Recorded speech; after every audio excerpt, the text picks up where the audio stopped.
নমস্কার, তোমাদের রান্নাঘরে সবাইকে স্বাগত জানাই। আজকে আপনাদের জন্য নিয়ে চলে এলাম আমের আচারের রেসিপি।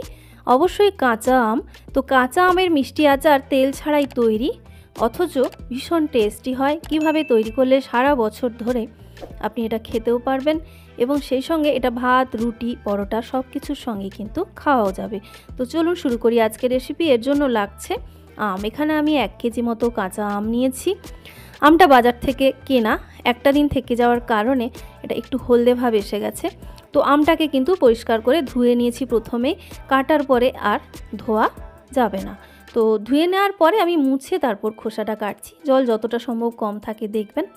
আঁটি হয়ে গেলে আঁটি বাদ দিয়ে আমের বাকি অংশটা নিয়ে নিতে হবে। আর এই ক্ষেত্রে যদি মনে হয় যে আমের আঁটি হয়নি, সেক্ষেত্রে ভেতরের বীজটা বাদ দিয়ে নিয়ে নেবেন। 2 রকম আম দিয়েই তৈরি করা যাবে। এরকম হালকা হলদে হয়ে গেলেও কোনো অসুবিধে নেই। এবার এই আমের টুকরোগুলো মিক্সার গ্রাইন্ডার জারে নিয়ে নিচ্ছি। খুব ভালো করে আমের টুকরোগুলোকে গ্রাইন্ড করতে হবে। একসঙ্গে যদি সম্ভব হয় মিক্সার জারে করবেন, আর নাহলে 2-3 বার ধরে এটা গ্রাইন্ড করে নেবেন। যেরকম পরিমাণ বানাচ্ছেন সেই অনুযায়ী। আমি অল্প অল্প করে দিয়ে পুরোটা কিন্তু গ্রাইন্ড করে নিয়েছি। মানে টুকরোগুলো যতটা জায়গা জার নেয়, গ্রাইন্ড হয়ে গেলে অনেকটা কমে যায়। তো আমি সবগুলোই প্রায় একসঙ্গে দিয়ে 2-3 বার ধরে গ্রাইন্ড করে নিয়েছি। অল্প অল্প যদি টুকরো থাকে আমের কোনো অসুবিধে নেই। এবার গ্যাসে কড়াই বসিয়েছি, তাতে দিয়ে দিচ্ছি অল্প একটু জল। এবার এর মধ্যে দিচ্ছি গুড়। এখানে আমি আখের গুড় দিচ্ছি।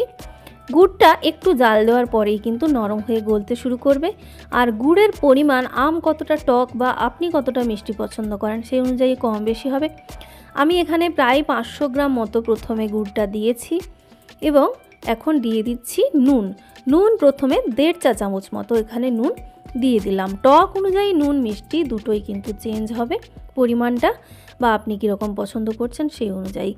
দেখবেন একটু জাল দেওয়ার পরেই গুড় নরম হতে শুরু করবে এবং সেই সঙ্গে গলতে শুরু করবে। আর যেহেতু গুড়টা ফ্রিজে ছিল, প্রথমে একটু সময় লাগবে, তারপর কিন্তু খুব অনায়াসে দেখবেন গুড়টা নরম হয়ে যাচ্ছে। তো এই গুড়টাকে পুরোপুরি গলানোর দরকার নেই। একটু গলে যাওয়ার পরেই কিন্তু আমি এর মধ্যে আমের যে পেস্ট রেডি করে রাখলাম বা আমের যে ব্যাটারটা, সেটা কিন্তু এখানে অ্যাড করব। একটু পরেই, মোটামুটি মিনিট 2 পরে গুড়টা এরকম অবস্থায় এসে গেছে। এবার আমি গ্রাইন্ড করে রাখা আমের পেস্টটা দিয়ে দিচ্ছি। আর দেওয়ার সময় দেখতে পাচ্ছেন 2-1 টুকরো আম কিন্তু গোটা রয়েছে। রান্না করতে করতে এগুলোও কিন্তু গলে যাবে।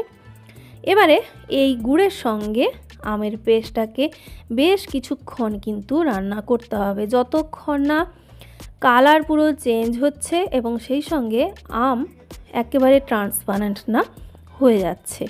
আচার দেখবেন দেখতে যত স্বচ্ছ হয়, খেতে কিন্তু তত ভালো। আর এই যে টুকরোগুলো গোটা রয়েছে, আস্তে আস্তে এগুলো নরম হয়ে যাবে।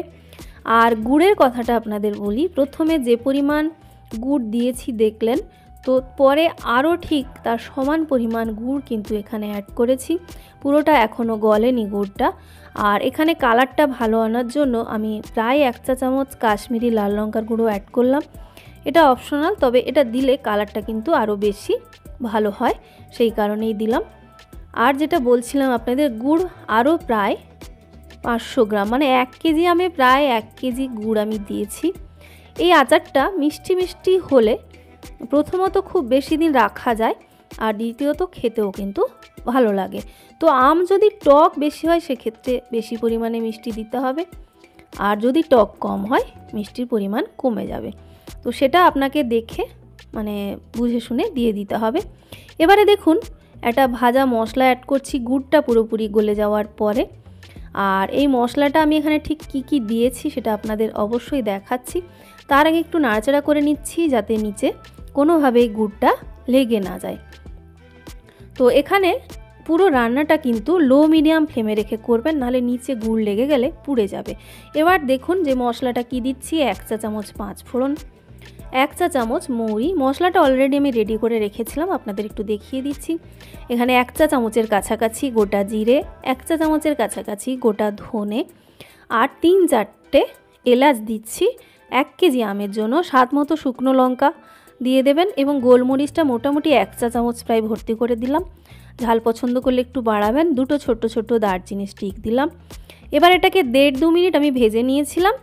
জাস্ট ধোঁয়া উঠতে শুরু করলেই দেখবেন যে মশলাগুলোর কালার চেঞ্জ হবে, একটা সুন্দর গন্ধ পাবেন। সেই অবস্থায় এসে গেলে সঙ্গে সঙ্গে কড়াই থেকে নামিয়ে শিলনোড়াতে বেটে নিতে পারেন, অথবা একটু ঠান্ডা করে মিক্সার গ্রাইন্ডারে গ্রাইন্ড করে নিতে পারেন। তারপরে গুঁড়ো করে আমি যে দিলাম দেখলেন, সেটা কিন্তু একটা স্ট্রেনারে করে কিন্তু আমি চেলে নিয়ে দিলাম, যাতে মুখে দানাগুলো না লাগে। এখানে মশলা যত ভালো করে গুঁড়ো করে মেশাবেন তত কিন্তু খেতে ভালো হবে। এটাকে আরও মশলাটা দেওয়ার পর প্রায় 5 থেকে 6 মিনিট ফুটিয়ে নিলাম। একদম ট্রান্সপারেন্ট হয়ে গেছে আম, দেখতেই পাচ্ছেন। এবারে গ্যাস বন্ধ করে দিচ্ছি, আর একটু চেক করে নেবেন একটা প্লেটের মধ্যে ছড়িয়ে, যেহেতু গরমে ডাইরেক্ট হাত দিতে পারবেন না, একটু ঠান্ডা হলে আঙুলে নিয়ে দেখে নেবেন যে চিটচিটে ভাবটা এসেছে কিনা। যদি এসে যায় তাহলে বুঝবেন এটা পারফেক্ট কনসিস্টেন্সিতে এসে গেছে। একটু পাতলা করেই নামাতে হবে। দেখুন অনেকটা পাতলা রয়েছে, কিন্তু এটা পুরোপুরি ঠান্ডা হয়ে যাওয়ার পর প্রায় 3 থেকে 4 ঘন্টা পরে কীরকম অবস্থায় এসেছে সেটাও আমি আপনাদের এখন একটু দেখিয়ে দিচ্ছি। এইভাবে অবশ্যই একবার বাড়িতে এই আচার তৈরি করবেন। তৈরি করে আমাকে কমেন্ট করে জানাতে ভুলবেন না কেমন লেগেছিল আজকের এই রেসিপি। দেখতে পাচ্ছেন কীরকম এসে গেছে কনসিস্টেন্সি, অনেকটা কিন্তু গাঢ় হয়ে যাবে। একে যদি সারা বছর রাখতে চান তাহলে এয়ারটাইট কোনো গ্লাস জারে, মানে কাঁচের জারে ফ্রিজের মধ্যে রেখে দিতে পারেন। আর বেশ কিছুদিন 1 থেকে 1.5 মাস ফ্রিজের বাইরেও কিন্তু অনায়াসে এটা থেকে যাবে। মাঝে মধ্যে একটু রোদে দিয়ে দেবেন। তো বন্ধুরা, এই ছিল আজকের রেসিপি। যদি ভালো লাগে অবশ্যই লাইক, কমেন্ট, শেয়ার, সাবস্ক্রাইব করে দেবেন।